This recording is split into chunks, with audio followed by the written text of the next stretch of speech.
So, let's talk about heroes. But what if I told you we're going to explore a type of hero whose goal isn't to save you? Today, we're diving deep into Wotan, the Overman, and a moral code that goes way beyond our simple ideas of good and evil. We all kind of have this built-in idea of what a hero does, right? The hero's code is to protect, to shield the innocent. But the Overman's mandate? That's something else entirely.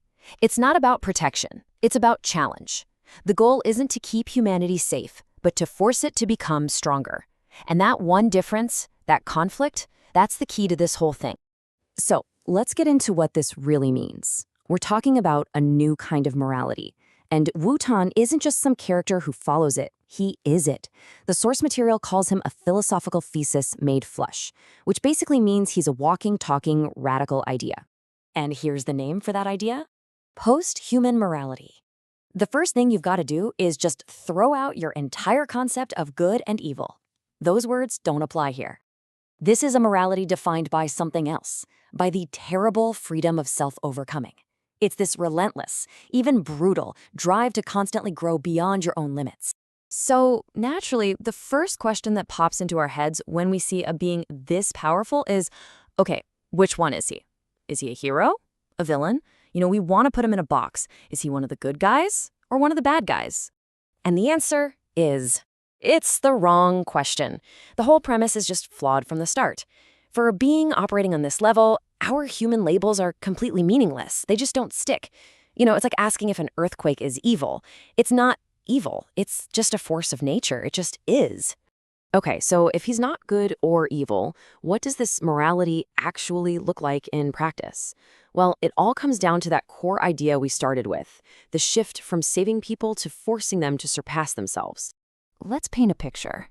A city is suffering badly. A normal hero would swoop in, deliver aid, and fix the problem. But Wotan, he sees this suffering completely differently. For him, it's a catalyst. It's an opportunity for growth. His mandate isn't to give them a handout, but to challenge that city to overcome the very thing that's crushing it. And yeah, that sounds unbelievably harsh. The source says he moves without compassion, without limits. Because from this point of view, suffering isn't some great evil that needs to be wiped out. It's a crucible. It's the fire you need to forge something tougher, something stronger, from the raw material of what was there before. So we've seen the what, but the bigger question is the why. Why reject comfort? Why reject compassion? What's the philosophical engine that's driving this relentless will to surpass everything?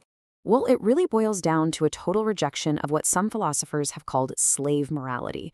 And that's a moral system built on things we see every day: pity for the weak, resentment towards the strong, that need to have a savior figure to worship, and maybe most importantly, that deep desire for the safety of just being part of the herd.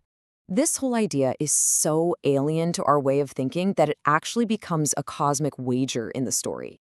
You have the cynical Mephistopheles, who's basically betting that nobody can actually live like this. He bets that even Wotan, the Overman, will eventually break, that he'll beg for the comfort of human weakness, because the weight of that much freedom is just too much to bear. But see, from Wotan's perspective, that's the whole trap. All those comforts we crave, pity, security, belonging, they're not strengths. They're comforting lies. They feel nice, sure, but they're what holds us back. They get in the way of that ultimate drive to become. So, what happens when this kind of absolute freedom is unleashed on the world? If you're not the Overman, if you're just one of us on the ground, well, the consequence is pretty terrifying. For the collective, for the so-called herd, Wotan isn't a savior you pray to. He's a monster of absolute freedom. Think about that phrase. His very existence is a threat to every system, every rule, every shelter humanity has ever built to feel safe. There's this incredible metaphor in the source material that describes it perfectly. It says, this morality is like a walking storm. Now, a storm doesn't set out to destroy houses, right? It just is. But the sheer intensity of its wind reveals that those houses were never very strong in the first place. They were just fragile illusions, built by those too afraid to face the lightning. Wotan doesn't have to attack our world. His presence alone shows how fragile it is. And all of this builds to the ultimate purpose here. Wotan's existence isn't just a random event. It's serving as a kind of verdict on humanity itself. You can see it as this huge cosmic conflict. On one side, you have the all-will. That's the force of growth, of overcoming, of becoming more.